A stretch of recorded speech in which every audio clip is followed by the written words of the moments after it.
शाळेत मला कधी बक्षीस नाही मिळालं, पण माझ्या हाताने बक्षीस दिलं गेलं. तो आनंद खूप जास्त भारी होता. तर नमस्कार मित्रांनो, आज सकाळी सकाळी निघालो झेंडा वंदनासाठी. गाडीतच भाषणाची तयारी करत होतो, पण काय पुन्हा गेली ना भाऊ आपल्या ब्लॅक ब्युटीची हवा. मग काय आमच्या विशाल भाऊंनी हवा भरली आणि आम्ही गेलो शाळेजवळ. मग काय शाळेचे मुख्याध्यापक बागडे सरांनी माझं स्वागत केलं. गेटवरती शाळेच्या काही मुलींनी माझं औक्षण केलं आणि छान प्रकारे परेड करत करत मला शाळेच्या परिसरात नेलं.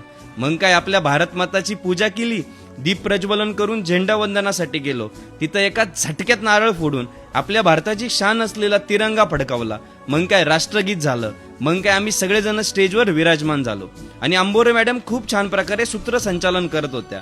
मग काय घोरपडे सर आणि घोरपडे मॅडम यांनी माझा सत्कार केला. मग काय बागडे सरांनी सर्वांकडून बालविवाहावर बंदी व्हावी यासाठी प्रतिज्ञा करून घेतली. मग काय शाळेतल्या काही विद्यार्थ्यांना माझ्या हातानं बक्षीस वाटलं. मला तर काय कधी शाळेत बक्षीस भेटलं नाही पण त्या मुलांना माझ्या हातानं देत असताना खूप जास्त आनंद होत होता.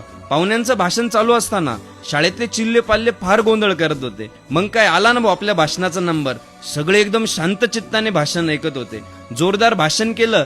शेवटी वंदे मातरम होऊन कार्यक्रम संपला. मग आम्ही सगळेजण ऑफिसमध्ये येऊन थोड्याशा गप्पा मारल्या आणि शाळेचा अभिप्राय बुक मध्ये अभिप्राय देऊन घरी निघालो.